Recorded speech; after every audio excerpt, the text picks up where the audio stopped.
Ya, Assalamualaikum warahmatullahi wabarakatuh. Selamat sore, Lovin Lovers dimanapun berada.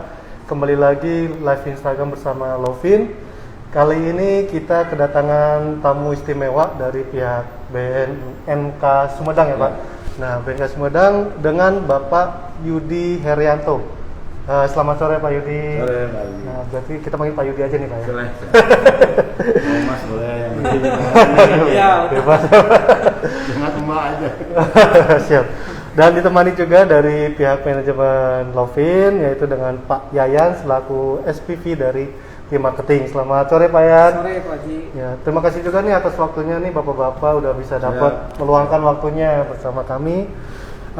Tema kali ini kita akan membahas tentang rehabilitasi gratis sejak dini. Nah, apa sih rehabilitasi gratis itu? Nanti akan dijelaskan langsung oleh Pak Yudi mengenai hal tersebut.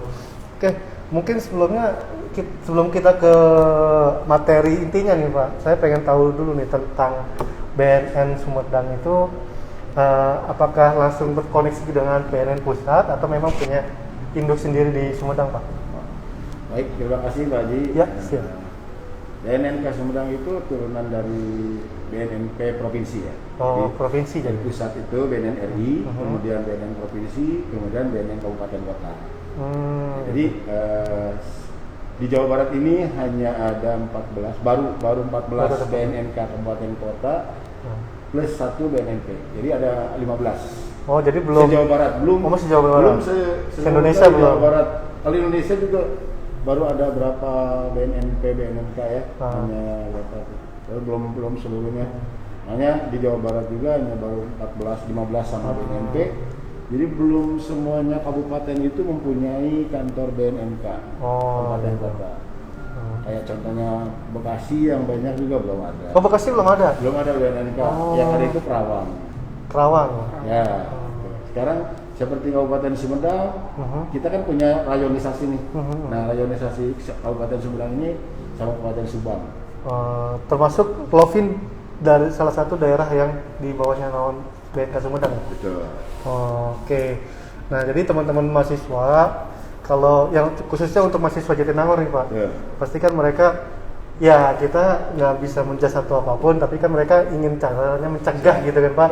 Nah, kemana gitu? Apakah harus ke BNN Pusat? Segala pelaporan dan cara untuk berdiskusinya lah mungkin ya dari tim mahasiswa. Nah, kita bisa menginformasikan juga ternyata di Sumedang pun ada, jadi tanpa harus pergi ke Jakarta dan ke Sumedang pun bisa ya Pak ya. Mungkin bisa disampaikan Pak untuk kantornya atau tempatnya di mana gitu. Baik, untuk para Lovin lovers. Kemudian kaum milenial dan masyarakat umumnya itu, jadi di Kabupaten Sumedang ini ada yang namanya BNNK Kabupaten Sumedang. Nah, di dalamnya itu ada seksi pencegahan, kemudian seksi rehabilitasi, kemudian seksi pemberantasan. Nah, salah satunya yang sekarang ini ada program pemerintah namanya rehabilitasi gratis. Nah, di Kabupaten Sumedang juga rehabilitasi gratis ini kita laksanakan. Jadi bagi warga Kabupaten Sumedang, baik mahasiswa atau masyarakat umum, apabila anggota keluarganya ataupun yang bersangkutan itu melakukan atau penyalahgunaan narkotika atau obat-obatan, segeralah rehabilitasi gratis di BNN Kabupaten Sumedang. Itu tidak ada biaya Rp1 pun. Jadi mau kita rawat jalan, mau kita rawat inap ini kan kita kepunyaan BNN RI itu Babes Lokal di Lido Bogor.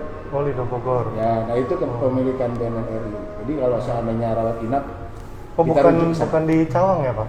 Bukan. Kalau Cawang itu kantor BNN. Pusat. Oh, kantor. Nah, sekarang mungkin dalam masa transisi sebagian di deputi dan seksi lainnya ada yang masuk di Lido juga. Oh, di Lido. Betul. Oke. Kalau mungkin daerahnya Pak Yayan nggak akan masuk ke daerah Sumedang ya? Karena Bandung sendiri belum ada sebenarnya Pak ya? Kalau Bandung ada, Kabupaten Bandung, Kabupaten Bandung Barat, Kota Bandung, Kota Bandung ada, Kabupaten Bandung ada, kemudian Cimahi ada BNNK-nya. Jadi dimanapun ya sejauh barat ya yang penyalahguna ini bisa kita laksanakan. Seandainya kita datang ke Sumedang nih yang terdekat misalnya waktu di Jatinangor di BNN Sumedang. Nah di BNN Sumedang itu kan lokasinya dekat Gunung Kunci, antara Gunung Kunci dan Gor Tajimalela.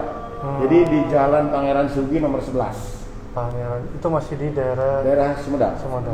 Jadi lewat bypass, tinggal dari bundaran Binokasi itu tinggal ambil kiri lewat bypass.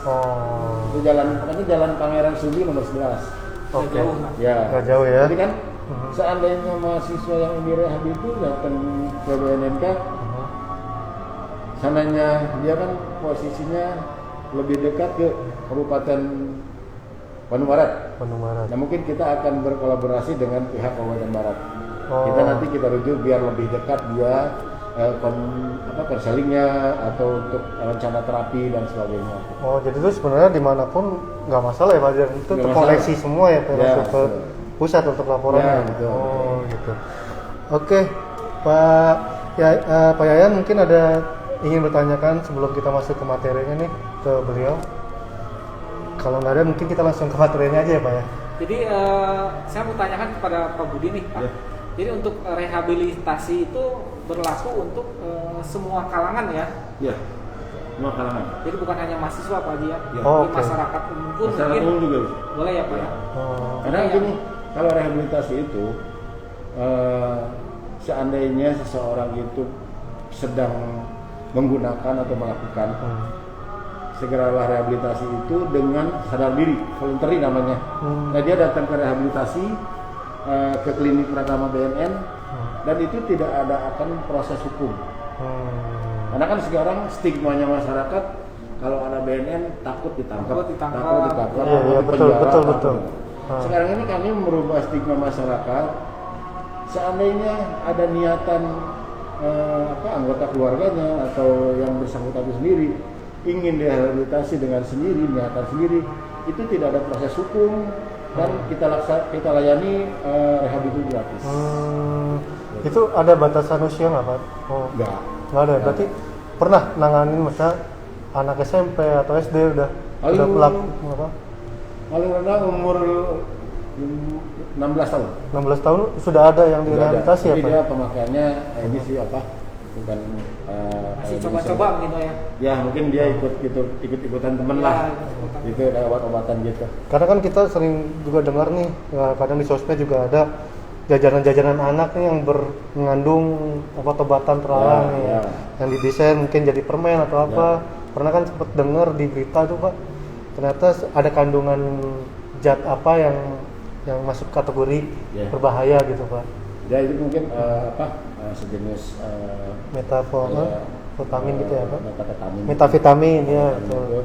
Kalau nggak salah kayak obat Trihek ya. Itu kan ada serbuk yang udah berbentuk tablet, ada yang bahannya itu berbentuk serbuk seperti terigu. Kayak sabu gitu. Kayak contohnya dulu kejadian di Aceh itu ya. Nah itu kan dia produksi. Kayak yang disebut pil koplo itu. Jadi itu kan produksi itu dia bahan-bahan bakunya itu dari terigu dicampur dengan trihexyphenidyl itu. Nah itu kan sebetulnya trihexyphenidyl itu untuk orang dengan gangguan jiwa. Gitu. Jadi kalau pemakaiannya terlalu banyak ya bisa menimbulkan efek yang kurang bagus buat tubuh lah ya. Betul. Kita juga baru tahu sih nama-nama jenis kayak gitu sih Pak, karena kan banyak sih sebetulnya. Karena yang paling sekarang yang lagi tren ini tembakau-gorilla. Apa itu Pak? Yaitu ganja sintetis. Ganja sintetis. Jadi ganja sintetis itu sejenis tembakau yang disemprotkan dengan ganja cair. Iya. Itu euforianya lebih heboh dari ganja biji. Kandungannya lebih tinggi dari ganja biasa. Mungkin itu kan kimia ya. Kalau misalnya ganja yang ditanam itu kan alamiah ya, karena dari pohonnya itu. Kalau ini kan zat kimia yang disemprotkan. Jadi disemprotkan. Tapi tembakaunya asli ya Pak? tembakau biasa juga jadi. Tembakau biasa. Misalnya disemprotkan aja, nanti kan disemprotkan, dikeringkan, dikemas. Ya udah, itu namanya sintetis. Wah itu kalau Lebih bahaya. bahaya lagi kalau misalkan Bahaya. kita ditawarin rokok yang nggak tahu ternyata rokoknya. Lebih bahaya lagi kalau itu. Oh. Karena sekarang ini banyak yang korban-korban dari tembakau gorila ini ya organ tubuhnya juga rusak. Memang semuanya sih akan mengakibatkan kerusakan, tapi lebih parah karena kimia yang dimasukkan. Nah itu caranya kita biar tahu itu tembakau gorila itu seperti apa Pak? Kan kita awam nih, mungkin bisa saja ditawari teman ya kan, kita nggak tahu sudah berbentuk rokok lah. Ya. Itu gimana? Kebanyakan nggak berbentuk bikin rokok sih, kayak lintingan kayak gitu. Lintingan ya. Lintingan seperti itu. Jadi kalau memang udah bentuknya aneh ya lebih baik ditolak aja. Ditolak aja ya. Daripada nantinya ketagihan. Betul. Oh itu sama ada dengan sabu-sabu ya Pak? Betul. Mungkin ini lebih keras lagi. Betul. Oh, Oke Pak Yudi, kita langsung aja nih ke temanya nih, karena ada juga beberapa yang ingin nanyakan. Nah, kita masukkan ke dalam materi kita pembahasan kali ini. Nah, banyak kan yang tidak kita ketahui nih Pak, bagaimana cara merehabilitasi diri sejak dini sesuai dengan tema kita terhadap penyalahgunaan narkoba. Nah, bisa tolong diinformasikan Pak ke teman-teman Loving Lovers ataupun masyarakat pada umumnya yang ingin mengetahui perihal tersebut gitu Pak. Baik, untuk rehabilitasi dini ya. Iya. Untuk para Loving Lovers mania, segeralah direhabilitasi apabila sekarang ini sedang menggunakan ya entah jenis itu narkotika atau obat-obatan zat yang memang betul-betul membahayakan dalam tubuhnya. Nah, jadi nanti prosesnya rehabilitasi di BNN Klinik Sumedang ini ada yang namanya screening. Nah, screening awal. Nah, screening awal ini kita nanti ada yang namanya asesmen. Nah, asesmen ini kita lakukan selama 8 kali pertemuan untuk proses rehab sendiri ya. Kita nanti kan ada form isian yang memang kita isi. Nah, dalam form ini ada skor. Jadi kita menilai si klien ini pemakaian zat yang dia pakai itu apakah memang banyak, hanya satu macam atau beberapa macam gitu. Nah, kemudian untuk kegiatannya nanti dari ada berapa nomor ya pertanyaannya, lebih dari 30 lah, 30 pertanyaan. Jadi itu memang kita tanyakan untuk proses asesmen ini, jawabannya antara ya dan tidak, terus 30 hari ke belakang kita tanyakan, sepanjang hidup kita tanyakan. Nah itu jadi segera mungkin untuk para penyalahguna direhab, karena semakin kita menggunakan lebih banyak, semakin kita akan ketergantungan dengan zat itu sendiri. Gitu. Jadi jangan sampai kalau yang belum mencoba, lebih baik stop, jangan mencoba, karena setelah mencoba kita keenakan, kita akan terjerumus terus memakai. Iya. Jangan coba-coba ya Pak ya. Jangan coba-coba, karena efeknya memang betul-betul kalau kita nggak ini, dia meminta nanti.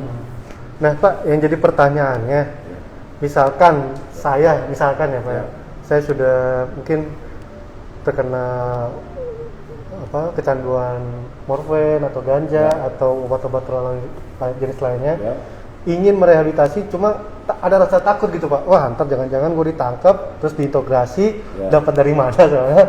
Mendingan akhirnya mendingan gak usah lah diem. Nah itu gimana Pak? Apakah ada jaminan terhadap hal tersebut kalau dia datang tapi tidak diintegrasi dengan hal-hal lain gitu Pak? Gimana Pak? Kalau memang kita ingin merehab secara sendiri ya, keinginan untuk sembuh lah, itu tidak akan ada proses hukum. Kecuali kalau misalnya kita tertangkap, si kliennya tertangkap ya, atau sedang make, ataupun kita sudah ada tim pemetaan atau tim berantas yang memang sudah memantau bahwa seseorang ini sering menggunakan, sering beli, itu pasti ceritanya lain kalau ditangkap oleh pihak kepolisian atau pihak berantas dari Kabupaten Sumedang. Seandainya untuk datang sendiri dengan sadar diri untuk direhab, itu tidak ada proses hukum dan nama yang bersangkutan itu kita rahasiakan. Tidak akan ada kita akan betul-betul nama menjaga privasinya gitu ya. Privasi itu kita jaga. Tidak akan tetangganya bakal tahu. Oh gitu. Jadi memang atas dasar kesadaran diri ya Pak. Bukan pada saat dia make atau overdose ke gap. Nah itu beda cerita. Itu. Nah ini loving lovers juga udah harus memahami dari segi kita untuk merehabilitasi diri ya. Jadi bukan karena saya takut nih ntar lama-lama diintegrasi atau apa. Nah ini udah dijelaskan oleh Pak Yudi, jadi nggak perlu takut. Datang aja. Sedang kesadaran diri itu justru tidak ada pasal hukumnya di situ. Dan identitas pun kita rahasiakan. Betul-betul kita rahasiakan. Gitu. Tidak akan kita sebarluaskan, tidak akan. Oke. Jadi betul-betul kita menjaga rahasia si klien. Kalau misalkan si kliennya, ini kan kita berkaitan dengan nuansa apartemen ya Pak ya. Nah kita tahu kalau apartemen kan memang suka sering dijadikan tempat nyaman lah untuk bertransaksi ataupun mengguna. Nah kalau misalkan dia melakukannya di satu apartemen, nah dia terus tertangkap ataupun dia ingin mengajukan diri untuk berrehabilitasi, apakah dari segi hukumnya sendiri apartemen tersebut ikut tersangkut atau gimana Pak? Apa di luar itu? Di luar itu ya, jadi tidak ada kaitannya. Privasi. Dia tidak akan mencemarkan salah satu apartemen hunian gitu. Untuk hunian yang memang dia itu tertangkap. Memang betul dijaga kalau misalnya dia itu sedang memakai di mana, kemudian identitas juga akan kita jaga, kita rahasiakan. Safety semuanya, pokoknya. Semua safety. Oke. Dan seandainya pun yang bersangkutan itu memang sedang dalam proses rehab, kita bisa yang namanya kan, jadi proses rehab itu ada rehabilitasi, ada pasca rehabilitasi. Nah jadi setelah direhabilitasi selama kurang lebih 4 bulan atau 6 bulan, kita proses rehabilitasi awal. Nah setelah dia memang betul-betul putus dari zatnya itu, karena prosesnya rehabilitasi BNN ini kita memutus penggunaan zat yang selama ini dia pakai.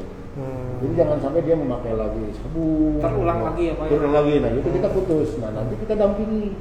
Ada yang namanya, kalau sekarang di desa ini kan ada agen pemulihan. Nah jadi agen pemulihan ini mendampingi atau mengawasi seseorang yang telah mengikuti rehabilitasi, namanya masuk ke pasca rehab. Nanti ada petugas pasca rehabnya untuk menjaga kesembuhan. Nah itu memang selama ini banyak para pengguna yang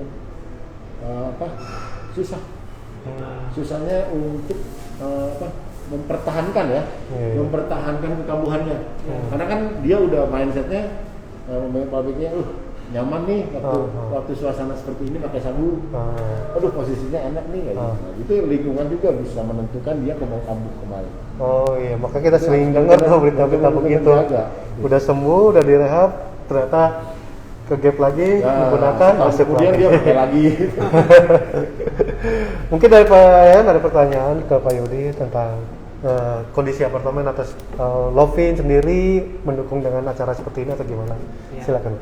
Jadi intinya sih kami selaku developer jadi sangat mendukung sekali Pak, sangat support sekali, bahkan sampai mengedukasi para Lovin lover dengan datangnya Pak Budi ke sini. Alhamdulillah. Pak Yudi, maaf. Pak Yudi ya.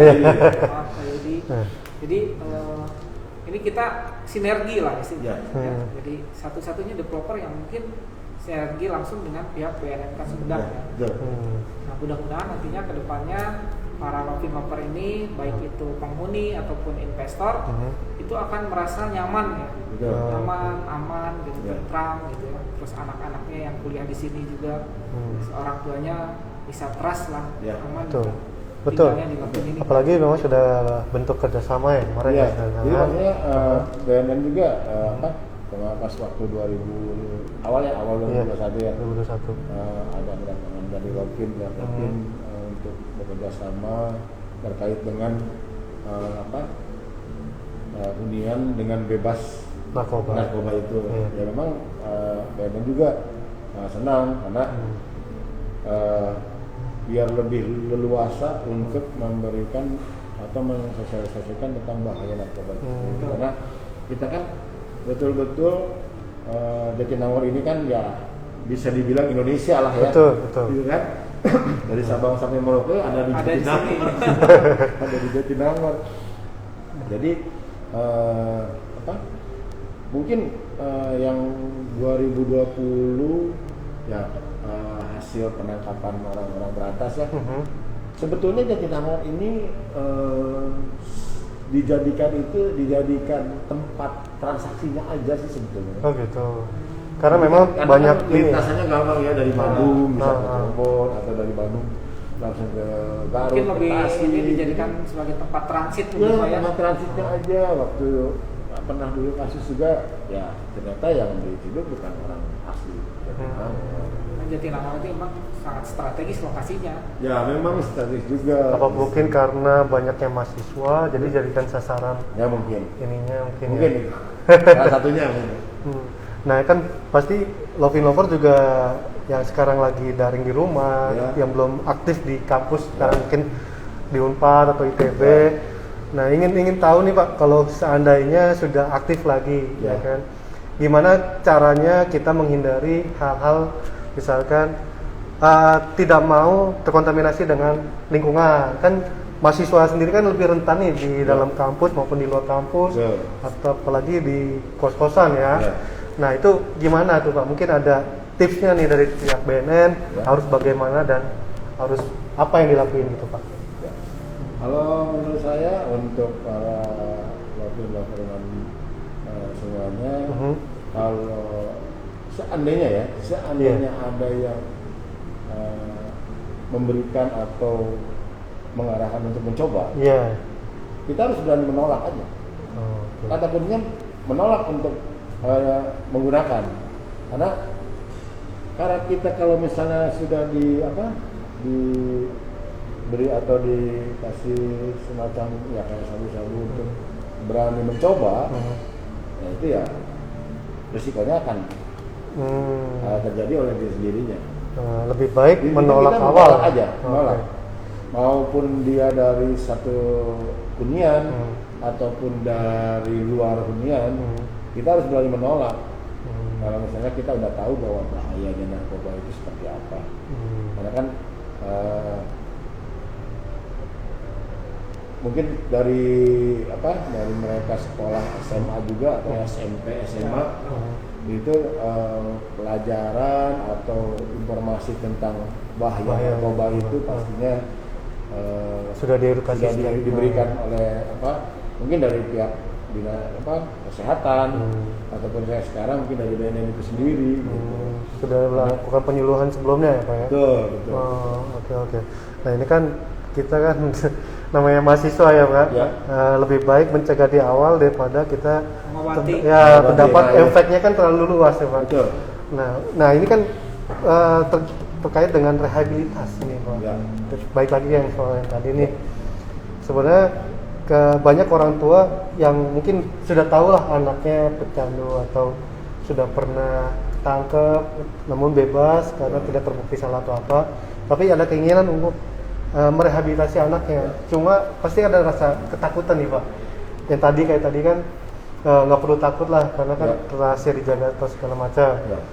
Tapi Kak, apakah misalkan orang tuanya yang akan datang dahulu ke BNN setempat menceritakan kondisi anaknya, tapi jangan sampai ketahuan anaknya nih ya bahwa si anak ini dilaporkan oleh orang tuanya untuk direhabilitasi.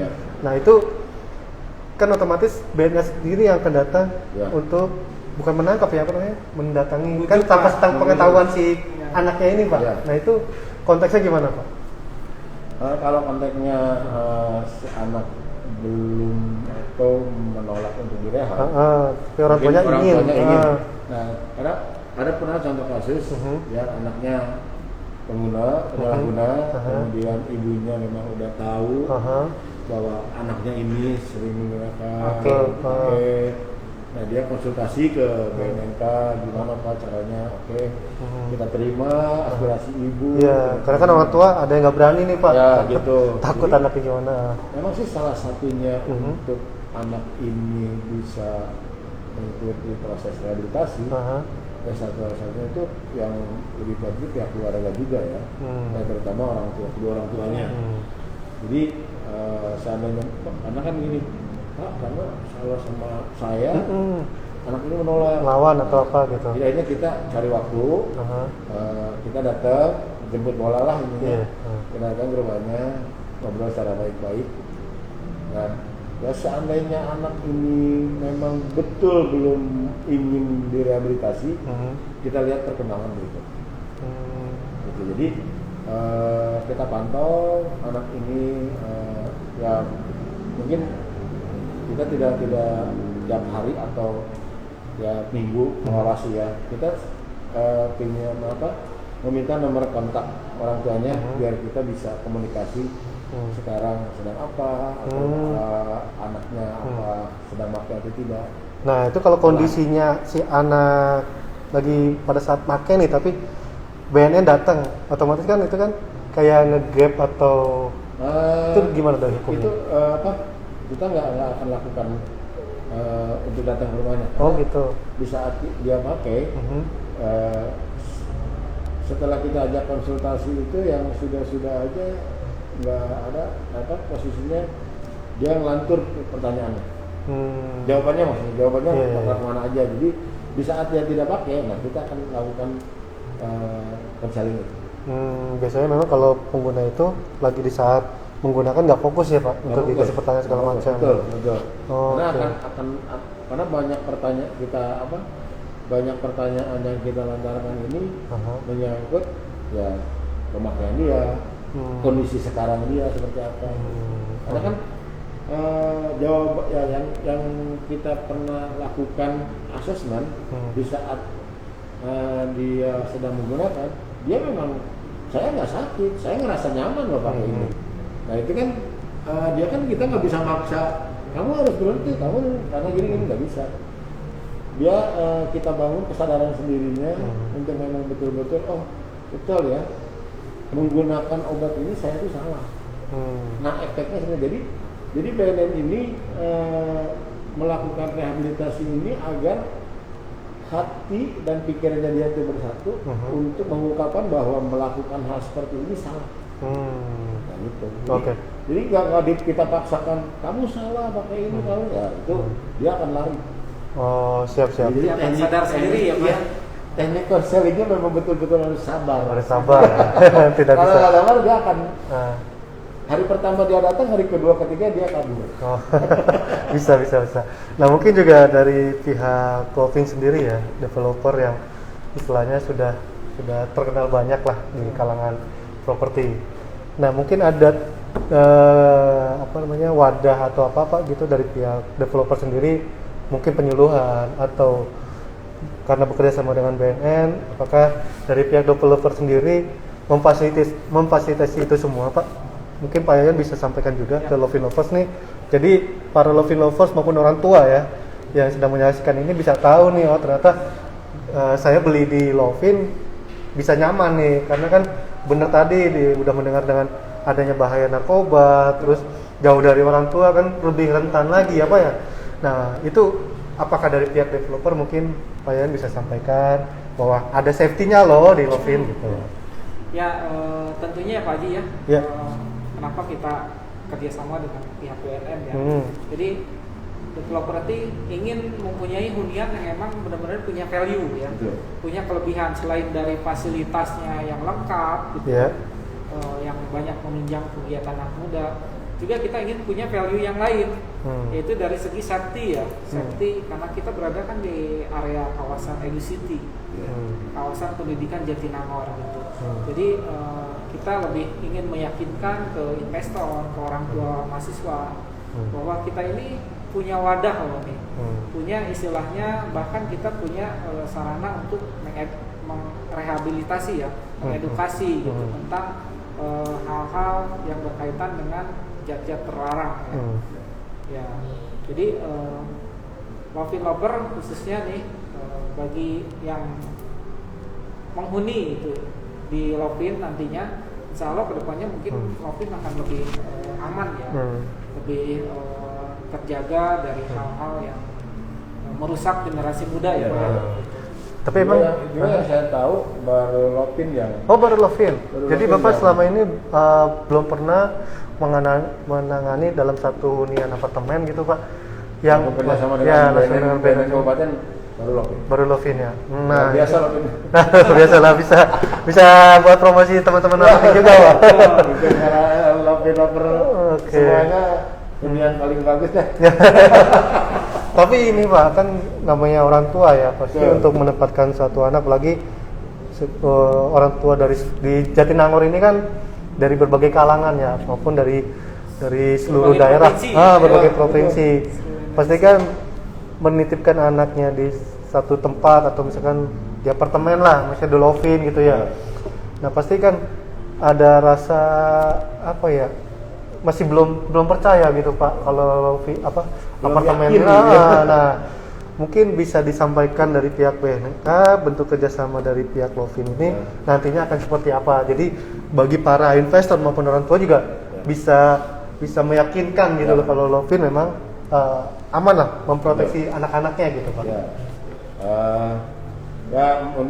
Menurut pribadi saya dan dari BNK juga, selama ini yang saya tahu baru Lovin ya, yang memang betul-betul sudah bekerja sama dengan BNN Kabupaten Sumedang terkait dengan hunian yang memang betul-betul terbebas dari penyalahguna dan pengguna narkotika. Jadi seandainya si penghuni ini ada ya kita lakukan rehabilitasi. Nah jadi jangan takut ya, mudah-mudahan jangan ada ya, jangan ada, karena apabila ada kalau misalnya sebelum masuk ke hunian apakah perlu nih nanti dites urin dulu gitu. Iya itu dia. Nah, tapi kalau sebenarnya Pak untuk merehabilitasi diri itu bisa nggak sih di rumah sendiri gitu Pak? Misalkan maaf ya, mungkin dia jauh dari orang tua juga, jauh dari keluarga, tapi dia sudah terlanjur terkontaminasi lingkungan, mungkin teman-temannya dia pengguna, tapi dia ingin sembuh diri sendiri tanpa harus ke BNN. Nah itu ada caranya nggak sih? Ada, karena kan kita kan punya petugas asesor ya namanya, asesor yang bisa melakukan proses rehabilitasi dari mulai yang tadi yang katakan awal itu di screening, kemudian rencana terapi, kemudian nanti rencana konseling individu, konseling kelompok, itu ada kita kegiatannya rehabilitasi itu Pak. Nah jadi kalau misalnya seseorang ini saya malu nih, misalnya datang ke BNN, kalau misalnya Lovin itu sendiri atau kita bisa lakukan di luar, kita ngobrol, karena untuk pengguna mungkin kita jangan jauhi orangnya lah, lebih baik dekati orangnya, tapi jauhi barangnya. Jadi dekati orangnya itu biar nanti si klien ini atau orang ini yang sedang menggunakan atau penyalahguna obat narkotika ini dia lebih nyaman, karena untuk mengungkapkan curhatan si klien ini, mengungkapkan perasaannya dia ini memang betul-betul, kadang kan dia nggak mau banyak orang untuk menceritakan dia merasa nyaman atau tidak sama kita. Itu memang perlu teknik sih. Cuman ya intinya kalau seandainya ada yang keterlanjuran menggunakan, kita lakukan konseling individu aja. Jadi konseling individu tempatnya mau di mana, dan mungkin apabila si klien ini kita akan rahasiakan. Paling yang tahu pihak Lovin lah siapa, mungkin yang memang betul-betul bisa menjaga. Nah, teman setempat huniannya juga nggak bakalan tahu kalau dia tidak perlu fakta. Kita akan petugas akan rahasiakan. Nah ini suatu gambaran ya Lovin Lovers. Jadi buat para orang tua maupun buat para mahasiswa nih yang nantinya akan mungkin tahun depan sudah mulai normal kondisinya. Nah bertemu dengan teman-teman atau di lingkungan udah balik lagi ke Jatinangor, nggak perlu khawatir nih. Jadi bisa langsung ke BNK Sumedang ya Pak ya. Misalkan ada temennya atau diri sendiri nggak usah perlu malu, jadi langsung datang aja dan dirahasiakan personal datanya ya Pak ya. Betul. Nah, jadi nggak perlu khawatir, apalagi Lovin ya Pak ya, sudah bekerja sama dengan BNN. Jadi kalau misalkan ragu atau malu perlu damping, mungkin bisa datang ke Lovin, akan dikasih clue-nya atau caranya bertemu dengan siapa atau gimana. Nah, mungkin Pak Yayan ada tambahan sedikit apa sih yang untuk marketing untuk bawa dengan kerjasama dengan BNN ini Pak? Silakan. Jadi kami dari pihak marketing ya khusus. Iya, khusus marketing. Ini bagi para investor ataupun Lovin lover nih, intinya jangan ragu lagi lah terhadap hunian Lovin apartemen ya. Yeah. Jadi Lovin apartemen ini selain memberikan fasilitas yang lebih, juga memberikan kenyamanan ya terhadap penghuninya nanti gitu, keamanan ya. Jadi jangan ragu gitu ya. Lovin ini ditunjang dengan developer nasional ya, BUMN juga, jadi insya Allah kedepannya akan menjadi ikon apartemen terbaik lah di Jatinangor. Apalagi mau ulang tahun ya kalau nggak salah Pak ya. Betul. Nah ulang tahun Desember ke berapa Pak Yan? Ke 8. Iya, ke 8 mungkin bisa langsung lihat linjungnya Pak, karena kan masih protokol kesehatan ya. Jadi kita ada model hybrid, ada di lokasi. Nah lokasinya sendiri di PPHB. Prime Park Hotel Bandung Pak. Nah, jadi kemungkinan mungkin dari pihak BNN memberikan karangan bunga untuk ucapan gitu kan. Karena kita juga mengundang para relasi untuk memberikan ucapan gitu Pak. Jadi sekalian aja pihak BNN. Tanggal berapa tanggal 8 hari Minggu Pak. Hari Minggu ya. 12 tanggal 12 itu hari Minggu Pak. 12 itu Senin. Acaranya Minggu Pak. Minggu dia tanggal 11 ya? Minggu tanggal 11 sana. Sabtu apa 11 ya?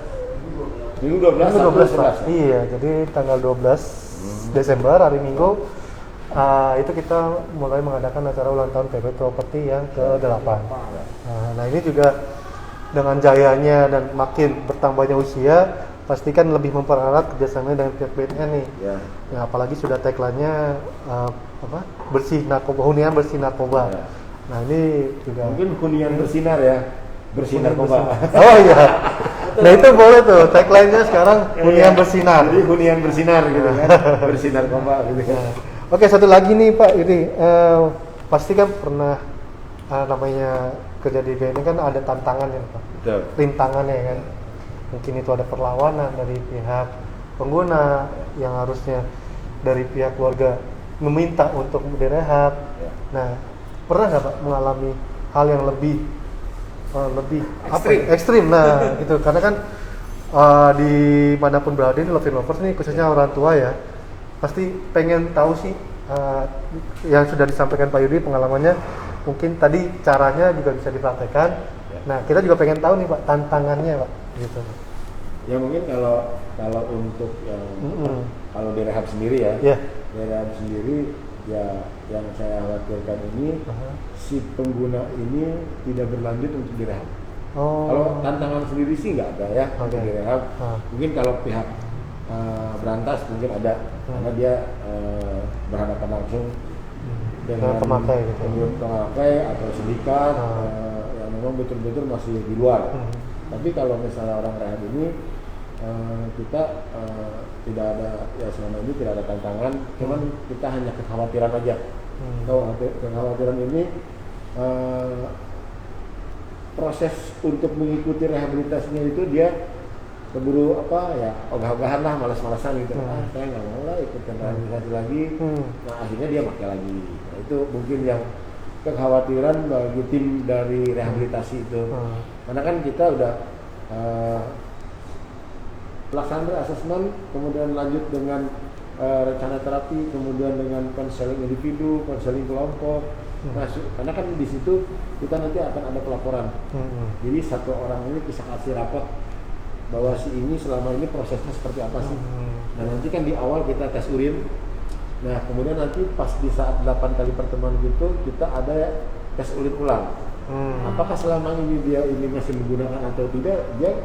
Mereka tidak tahu kapan waktunya, entah ke hari ke-8, ke hari ke-6 atau ke hari ke-7.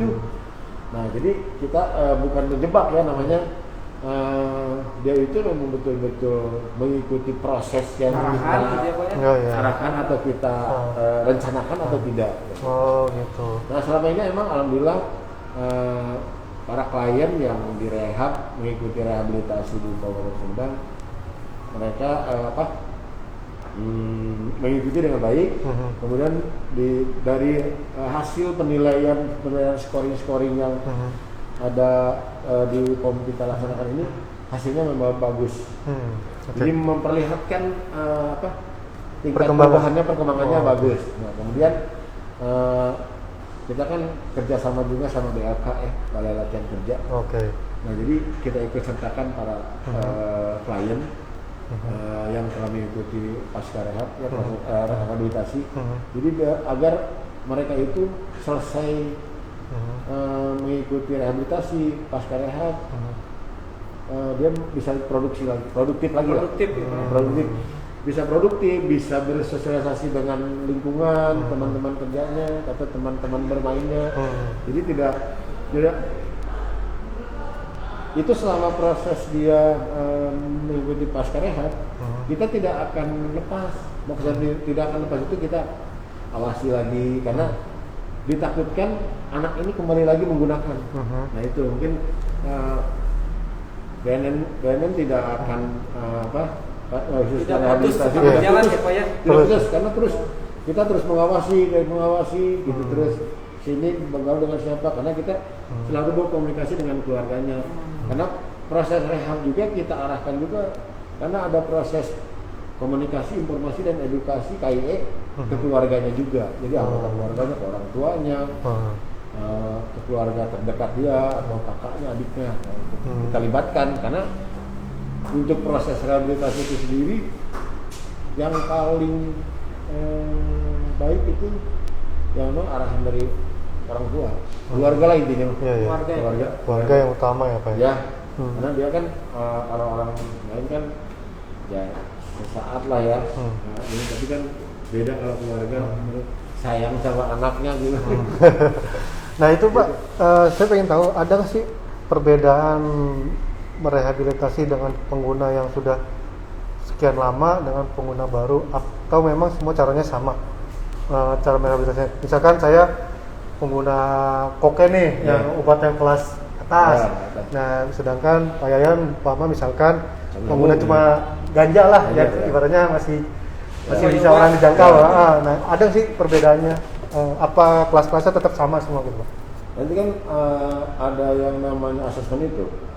Jadi kan ada form pengisian, karena kan apa saja sih zat yang dia pakai, alkohol pakai enggak, merokok enggak. Jadi ada poin-poin, dan ini kan ada jawaban ya dan tidak. Nah kalau misalnya selain ganja pakai alkohol juga. Kemudian suka pakai obat-obatan nggak? Ternyata dia pakai alkohol juga pakai, minum rokok juga pakai. Nah, nanti di sela pertanyaan yang kedua kita bertanya tentang tentang jawab pertanyaan yang sama, tapi kita tanyakan 30 hari ke belakang. Jadi misalnya kita proses sekarang Desember nih. Jadi di November pernah pakai nggak? Betul. Nah, pemakaiannya berapa kali? Terus 30 hari ke belakang. Jadi dari November kita 3 bulan ke belakang kita tanyain lagi. Pakai nggak? Nah nanti dari situ pertanyaan dari 1 sampai 9 pertanyaan sama, tapi jawabannya pasti beda-beda. Ada yang setiap hari, ada jawabannya yang kadang-kadang, terus kadang ada yang sering. Nah itu pertanyaan poin-poin kita ada angka 1 sampai 5, jadi jawaban itu enggak selamanya 1 sampai 5, tapi ada yang terbalik. 5, 4, 3, 2, 1. Gitu. Jadi nanti untuk menentukan pemakaiannya berat, kayak Pak, contohnya Pak Haji, misalnya Pak Yayan. Oh ternyata Pak Yayan ini scoringnya misalnya dapatnya menurut Pak Yayan ya, nanti kan ada penilaian 1, 2, 3, 4. Nah, menurut misalnya kayak menurut Pak Yayan, pemakaian zat yang digunakan itu di angka berapa nih? Oh saya di angka 3. Tapi menurut petugas bukan. Dia bisa aja di angka 9. Jadi 3 itu menurut klien, 9 itu menurut petugas. Oh gitu. Jadi bisa ada scoring berbeda gitu. Riwayat ke belakang kita tanya. Gitu. Jadi Okay. menentukan scoring bahwa si klien ini penggunaannya berat, ringan atau sedang, kita nanti dilihat dari scoring. Ada scoring khusus, penilaian klien dan penilaian petugas. Oke. Gitu. Nah ini kan dari tadi kita ngomongin soal rehabilitasi. Nah, pasti kan banyak yang tanya rehabilitasinya nanti di lokasi atau rehabilitasi rawat jalan gitulah semacam itu. Nah jadi kan di BNN ini ada yang namanya rehab rawat jalan sama rawat inap. Nah jadi kalau seandainya ke kategori rawat inap, kita pastikan akan rujuk. Oh gitu. Hanya si klien ini memang betul-betul pure karena penyalahgunaan zat. Kalau misalnya dia sudah ada terindikasi dengan halusinasi, kemudian dengan cemas, emosinya meluap-luap karena efek zatnya ini, kita akan kolaborasi dengan psikiater. Kita kerjasama dengan psikiater, kita akan rujuk ke psikiater dulu. Dia memang betul-betul kita sembuhkan dulu mentalnya. Karena kalau kita masukkan ke Lido, di Lido kita tidak akan terima karena khusus di Lido ini yang pure tanpa ada gangguan kejiwaan. Oke, benar-benar khusus untuk yang sudah betul-betul banget untuk penyalahguna aja yang khusus ya. Khusus itu. Tapi kalau seandainya ada terindikasi halusinasi, kemudian ada kecemasan, ada emosi yang meluap-luap, kita akan kerjasama dengan profesi lain. Ya, salah satunya psikiater. Mungkin bisa aja si anak ini dirawatnya di RSJ. Jadi emang rawat inap ya Pak, kalau sudah benar-benar terlalu ekstrim segala macam ya. Tapi kalau misalkan kondisinya masih bisa untuk rawat jalan gitu. Jadi ada dua pelayanan rawat jalan sama rawat inap. Nah itu bukan pasti banyak bertanya-tanya juga nih. Antar saya lapor, saya masih kuliah atau saya masih kerja, entah suruh nginep, gimana gitu kan? Otomatis kan jadi pada tahu nih mana ya ternyata di rehab. Nah itu bukan jadi pribadi malah jadi tersebarluaskan gitu loh.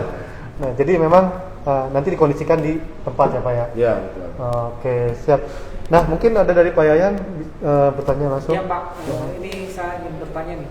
Ini satu saya selaku orang tua ya Pak ya, yang punya anak menuju remaja. Gitu. Ada kekhawatiran bagi orang tua ya Pak ya. Nah ini menurut pengalaman Bapak nih, bagaimana caranya memproteksi anak kita itu ketika berada di luar Pak, di luar pengawasan orang tua ya. Karena anak kan mobilitasnya kadang suka keluar ketemu temannya segala macam. Jadi ada saran Pak. Kita sarannya sih untuk para orang tua yang mempunyai anak menginjak remaja, karena kan sekarang musimnya memang teknologi canggih itu dengan gadget. Nah, kita harus protek. Kenapa anak ini kadang-kadang jadi murung? Kenapa anak ini tidak bersosialisasi dengan teman-temannya? Kenapa anak ini selalu di kamar menyendiri? Nah, kita harus waspada. Karena dengan ternyata dia main game.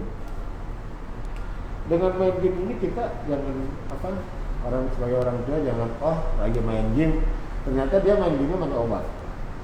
Nah itu banyak kejadian. Oh gitu Pak.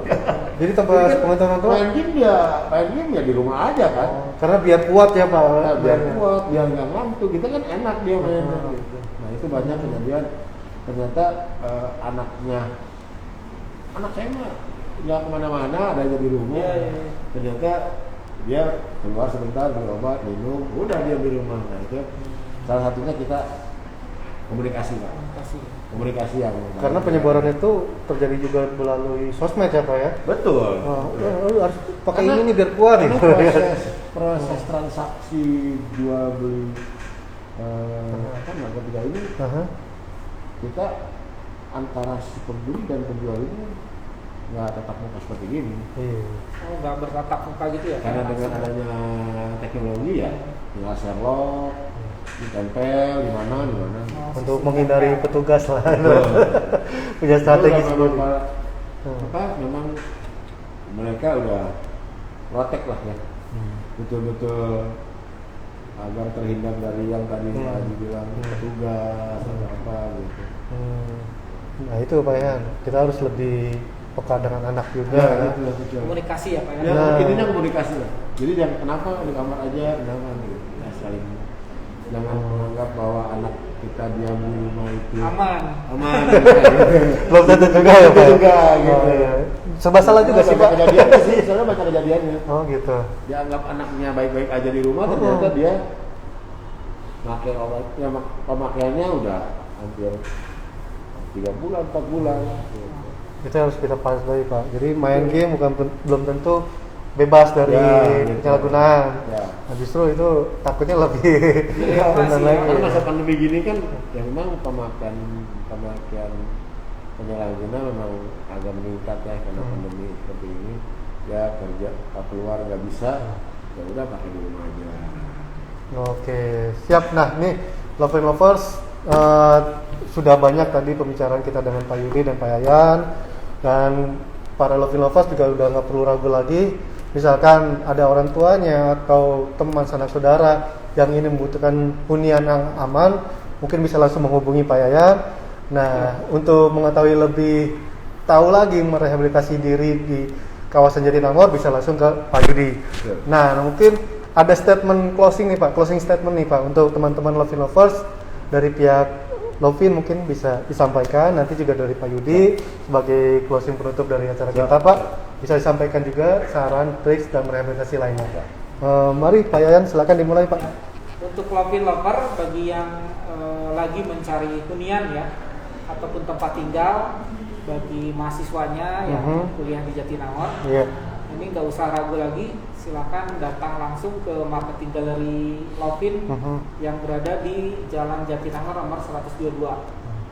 Lokasi kita sangat strategis Pak Haji, jadi berada di jalan provinsi langsung ya, di samping jalan provinsi berhadapan dengan 4 kampus yang ada di Jatinangor.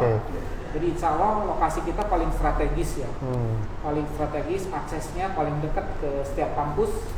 Dan selain itu kita memberikan fasilitas lebih, yaitu fasilitas yang istilahnya millennial community lah. Ya, jadi untuk menunjang kegiatan anak-anak muda, serta ditunjang dengan fasilitas yaitu konsep hunian yang bebas dari narkoba. Hunian bersinar tadi ya? Iya, betul. Hunian bersinar. Kita istilahnya ini momen lah ya, momen untuk mencari hunian yang terbaik. Itu ada di Lovin. Karena satu-satunya ya Pak, apartemen yang bekerja sama dengan seperti tadi dikatakan Pak Yudi ya, baru Lovin nih yang kerja sama dengan pihak BNK Sumedang. Itu mungkin Pak. Siap. Terima kasih Pak Yayan atas closing statementnya. Mungkin dari Pak Yudi bisa sampaikan nih ke para Lovin Lovers. Siap. Terima kasih untuk para Lovin Lover, kemudian untuk publik pada umumnya. Apabila telah menggunakan atau menyalahgunakan narkotika, sebaiknya cepatlah rehabilitasi. Karena dengan rehabilitasi di BNN Kabupaten Sumedang itu gratis tanpa biaya apapun. Gratis ya Pak? Gratis tanpa biaya apapun. Maupun sampai rawat inapnya di Lido itu gratis. Akan gratis. Diantar ya? Diantar katanya. Diantar oleh petugas ya. dari BNNK. memang pure gratis tanpa ada biaya apapun. Oke. Yang penting apalagi BNN Kabupaten Sumedang ini merubah stigma bahwa apabila ada yang ingin direhab tanpa tertangkap tangan oleh tugas, itu tidak ada proses hukum dan nama atau inisial kita akan rahasiakan. Nah, itu bisa dibedakan ya Pak. Jadi gitu. tidak ada payung hukumnya untuk kita. Tidak ada sama sekali. Dengan atas dasar kesadaran diri ya Pak. Betul, Oke. betul. Lanjut Pak. Dan kemudian untuk para orang tua dimanapun berada, ya mungkin ini salah satunya saya memberikan apresiasi untuk Lopin dan telah bekerjasama dengan BNNK untuk huniannya yang memang betul-betul sudah bekerja sama dengan BNN Kabupaten Sumedang agar hunian ini bagi para mahasiswa yang tinggal di Lopin apartemen terbebas dari pengguna atau penyalahguna narkotika. Amin. Ya, bahkan jangan sampai ada sindikat atau jaringan besar yang terkait dengan narkotika itu sendiri. Oke.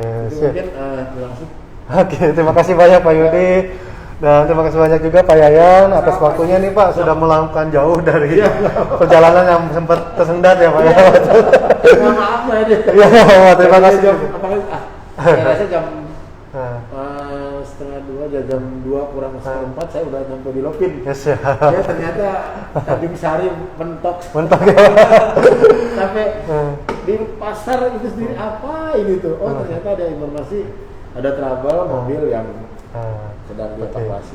Iya, soalnya kan pasti banyak lovers yang menunggu nih karena berdasarkan. Saya langsung maaf Pak Haji, saya keterlambat. siap.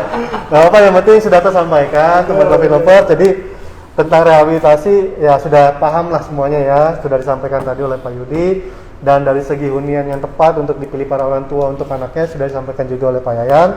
Nah jadi nggak usah ragu lagi ya Pak Yayan, jadi buat tim-timnya marketing juga sudah yakin nih kalau memang salah satu poin utama untuk ditonjolkan ke orang tua adalah bukan segi dari nilainya doang, tapi sekedar bisa dilihat dari investasinya Pak. Mungkin dengan kerjasama dengan BNN, jadi kenyamanan segala sesuatunya Pak ya. Oke, mungkin ada tambahan lagi Pak Yan, cukup untuk teman lovers? Cukup dari Pak Yudi, terima kasih banyak ya Pak ya atas waktunya kembali Pak Yayan. Oke, terima kasih para lovers yang sudah menyaksikan acara kita kali ini. Sampai bertemu lagi di acara live Instagram kita atau podcast kita di sesi-sesi tamu yang akan lebih menarik lagi dengan pembahasan-pembahasan yang tentunya buat para lovers bisa berguna di masa pandemik ini ya Pak ya. Oke, sampai di sini dulu. Terima kasih Pak Yayan, Pak Yudi. Kita izin mohon pamit ke para lovers. Sampai ketemu lagi lovers. Sampai jumpa. Aduh, makasih.